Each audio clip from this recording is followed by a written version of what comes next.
Bonjour à tous, je suis David Nivicato et je travaille à la recherche et développement du groupe Total. J'étais encore récemment en charge du programme R&D sur le captage, stockage et valorisation du dioxyde de carbone ou CO2. En anglais, nous parlons de Carbon Capture, Utilization and Storage, avec pour acronyme CCUS. Ce programme est l'un des plus importants avec 10% du budget de la R&D de Total.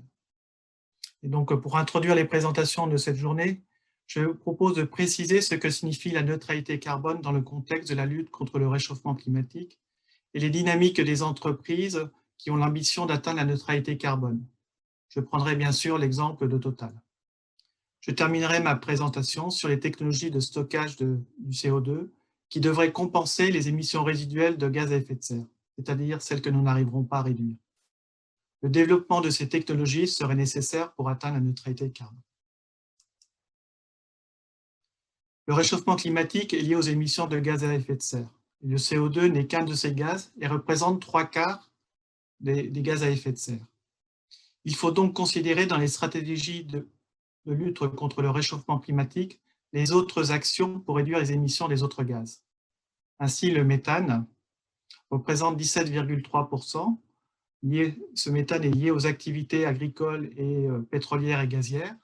Le protoxyde d'azote, 6,2%, lié aux activités agricoles et aux engrais. Et enfin, les gaz fluorés à 2,1%. Dans la suite de la présentation, j'utiliserai souvent des unités en équivalent CO2, utilisées pour comparer les émissions des divers gaz à effet de serre sur la base de leur potentiel de réchauffement global. Ce potentiel de réchauffement global convertit les quantités des divers gaz émis en équivalent CO2 avec le même potentiel de réchauffement planétaire. Par exemple, le méthane est un gaz à effet de serre beaucoup plus puissant que le CO2 et son potentiel de réchauffement est de 25, ce qui signifie que les émissions de 1 million de tonnes de méthane sont équivalentes aux émissions de 25 millions de tonnes de CO2. Et donc actuellement, nous émettons environ 50 milliards de tonnes d'équivalent CO2, c'est-à-dire à peu près 40% de plus qu'en 1990. Quelles sont les activités humaines qui produisent ces gaz à effet de serre?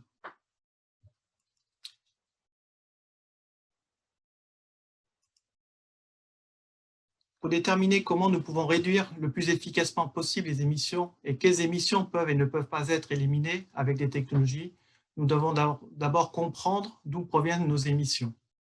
Je ne représente qu'un seul graphique, mais il est important. Il montre la répartition des émissions mondiales de gaz à effet de serre en 2016. C'est la dernière répartition des émissions mondiales par secteur publiée par Climate Watch and the World Resources Institute. Cette représentation très illustrative provient du site World in Data, site collaboratif issu de l'Université d'Oxford.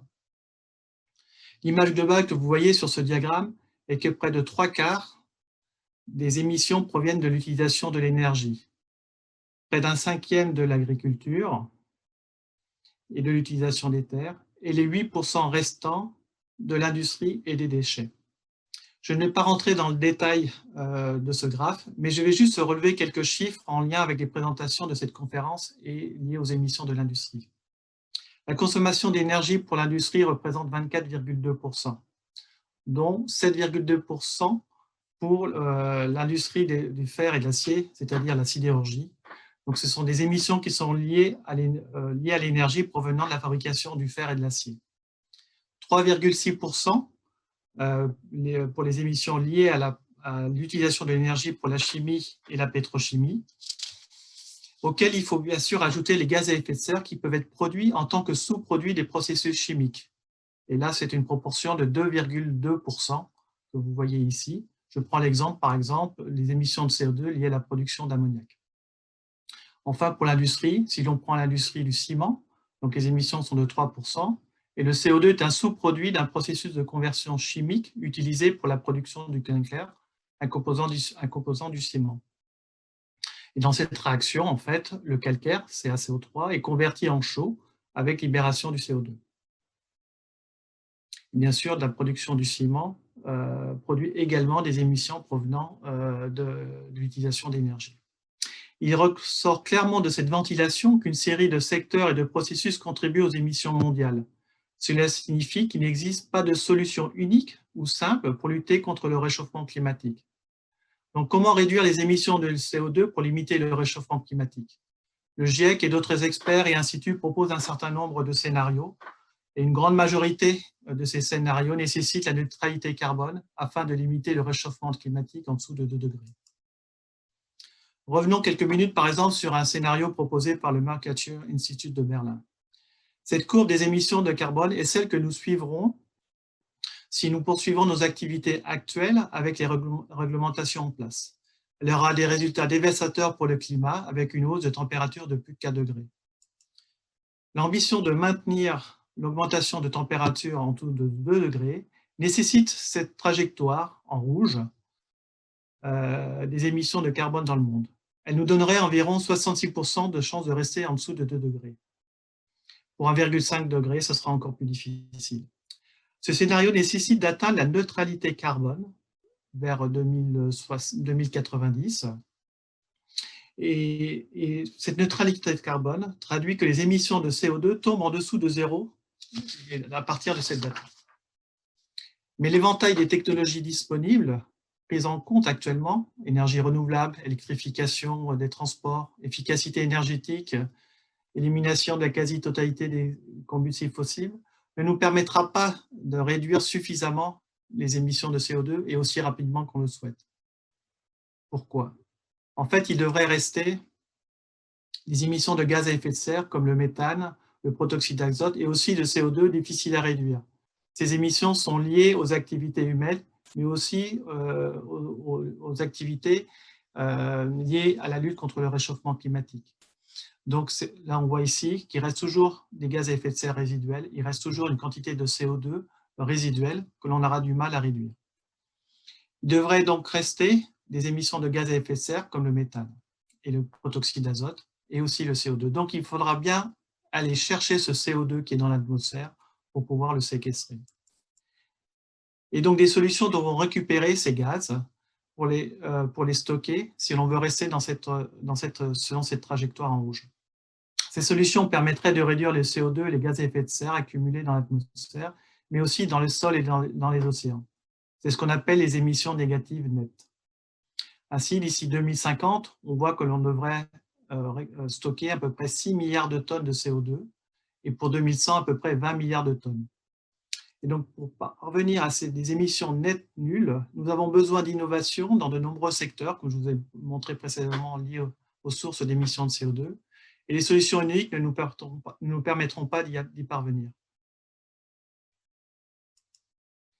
Et enfin, tout retard nécessitera d'accélérer la diminution des émissions de CO2 et donc la réduction de l'utilisation des énergies fossiles et des émissions industrielles. Comment traduire cette ambition de neutralité carbone pour les acteurs économiques, pour les entreprises?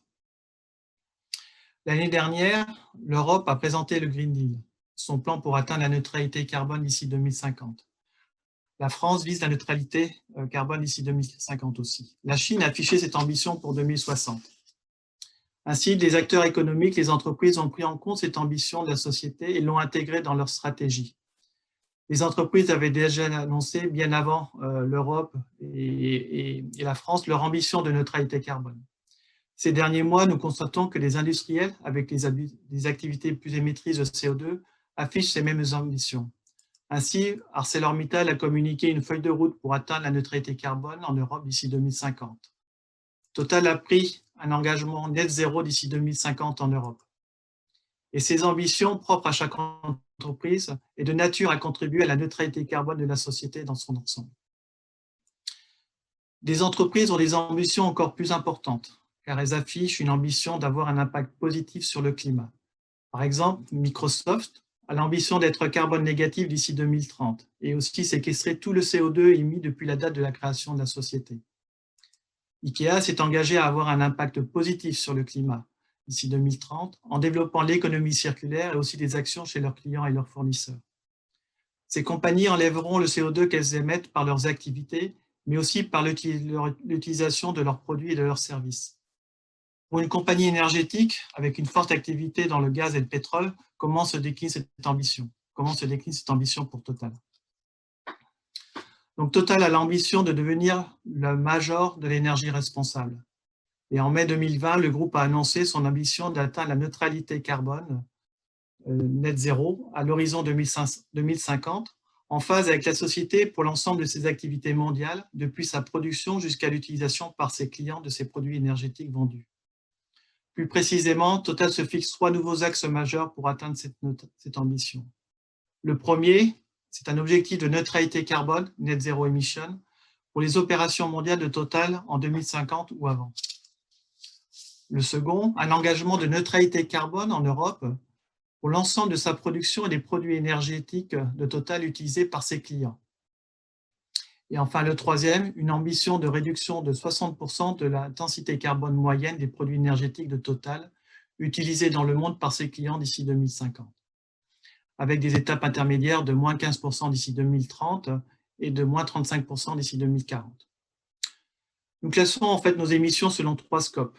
Le scope 1, qui est lié aux émissions directes de nos sites, le scope 2, qui est lié aux émissions indirectes liées à la consommation énergétique de nos sites, et enfin le scope 3, ce sont les émissions indirectes, et Total rapporte dans le scope 3 seulement les émissions de CO2 associées à l'utilisation des produits vendus par Total.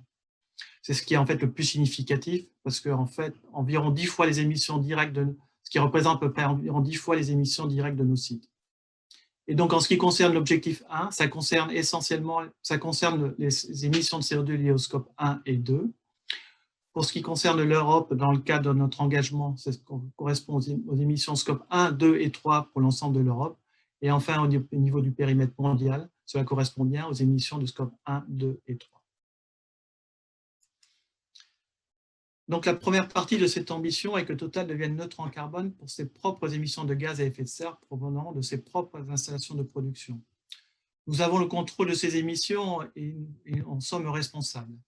Donc, atteindre la neutralité carbone sur ces périmètres est un objectif évident pour Total. Donc, nous avons l'intention de réduire nos émissions directes en améliorant notre efficacité énergétique, en éliminant le torchage de routine, en électrifiant nos procédés, en réduisant les émissions de méthane. Et pour traiter les émissions résiduelles, nous développons des puits de carbone, tels que les solutions basées sur la nature ou en investissant sur le captage, le stockage et du carbone. Nous avons donc fixé un objectif intermédiaire consistant à réduire les émissions de gaz à effet de serre de nos installations pétrolières et gazières de 46 millions de tonnes en 2015, avec une cible de moins de 40 millions de tonnes d'ici 2025, sachant que notre production aura augmenté de près de 50%.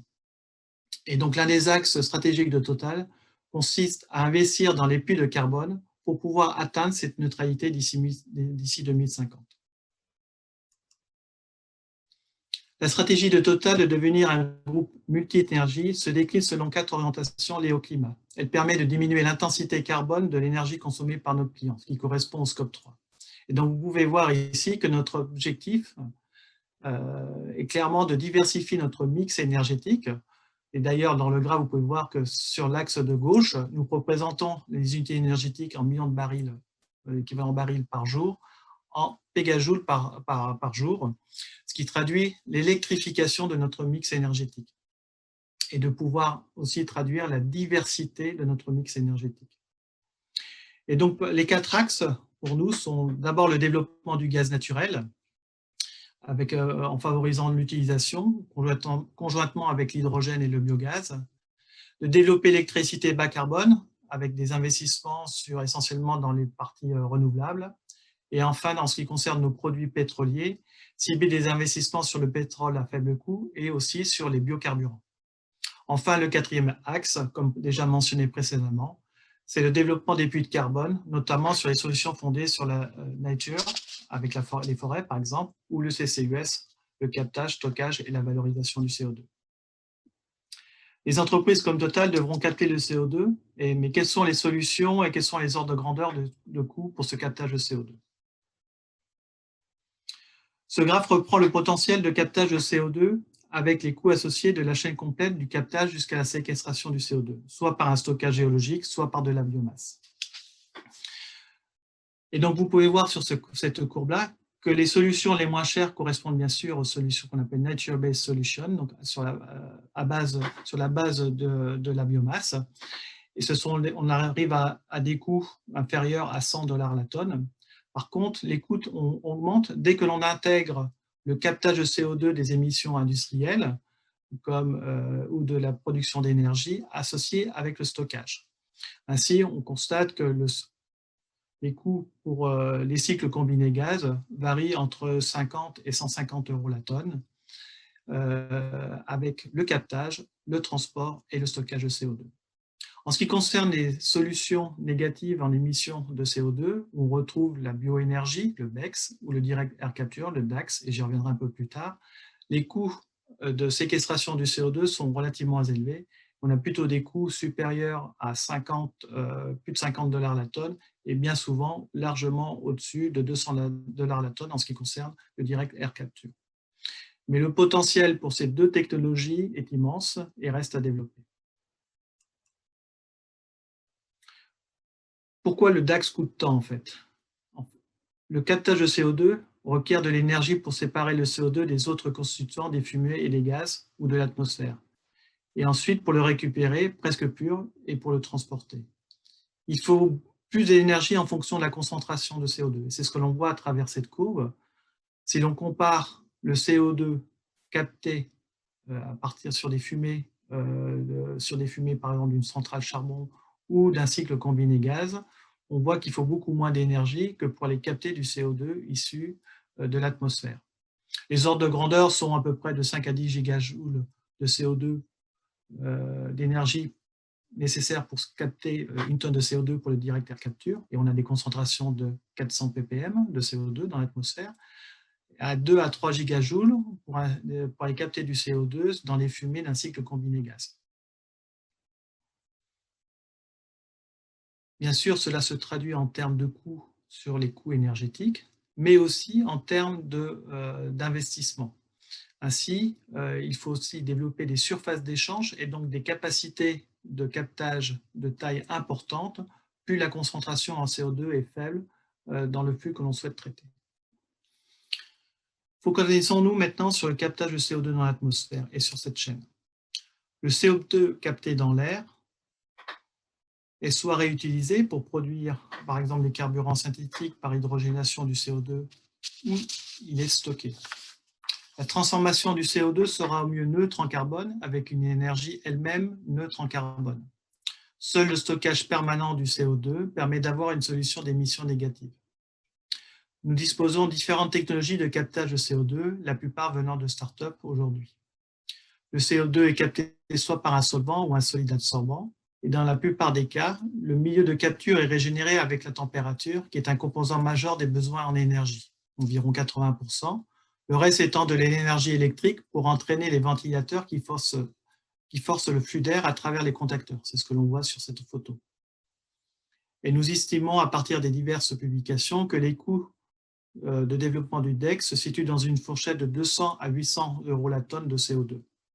Mais diverses études suggèrent que le taux, avec l'amélioration du taux d'expérience et aussi un déploiement à grande échelle, permettra d'abaisser ce coût à 200 € la tonne d'ici 2040. Et la plupart de ces coûts, d'ailleurs, se situent au niveau du captage. Mais il ne faut pas oublier d'intégrer dans le coût de la chaîne le coût du transport du CO2, mais aussi le coût du stockage du CO2, et on peut envisager du stockage géologique en onshore ou en offshore. En ce qui concerne le BECS, bioénergie plus stockage de CO2, l'objectif est d'extraire de l'énergie de la biomasse par combustion ou transformation. Le CO2 est capté ou est stocké de manière permanente.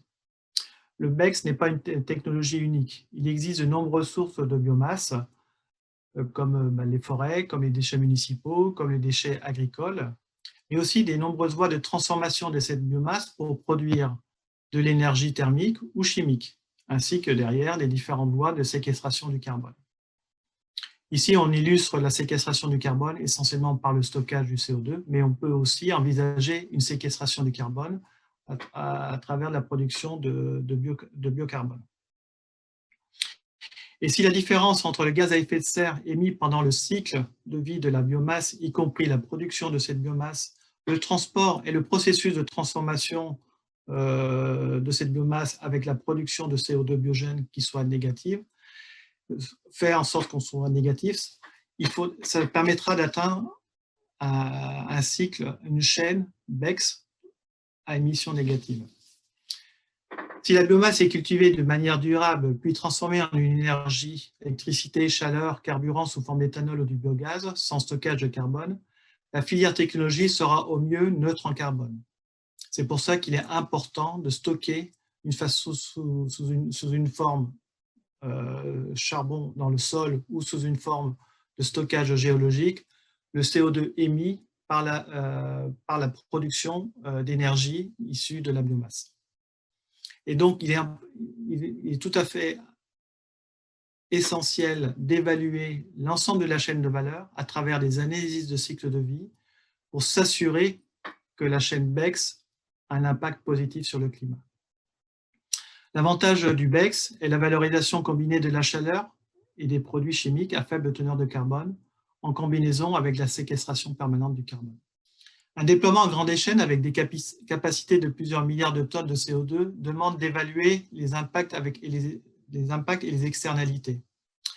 Et donc, envisager le déploiement à grande échelle, que ce soit du BECCS, de bioénergie avec CCS, du direct air capture, du captage du CO2 dans l'air, mais aussi de la forestation, on demande qu'on s'assure que l'ensemble des impacts soient positifs.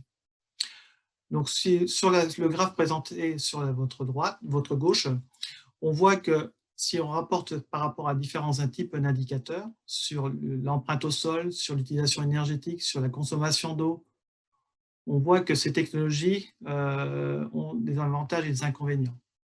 Ainsi, en ce qui concerne le captage du CO2 dans l'air, il utilise beaucoup moins l'empreinte au sol à comparer avec la bioénergie et le stockage de CO2, mais aussi la forestation et la reforestation. Tout simplement parce que la biomasse demande énormément d'empreinte au sol pour sa culture.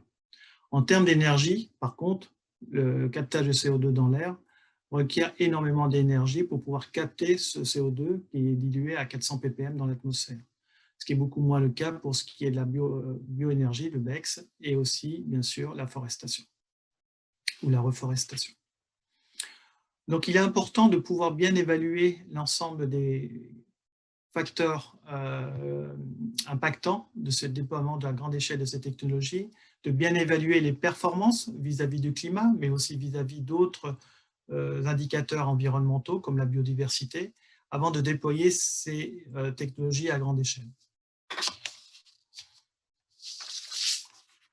Et c'est pour cela que Total participe au financement de la chaire CARMA, Carbon Management de l'IFE School.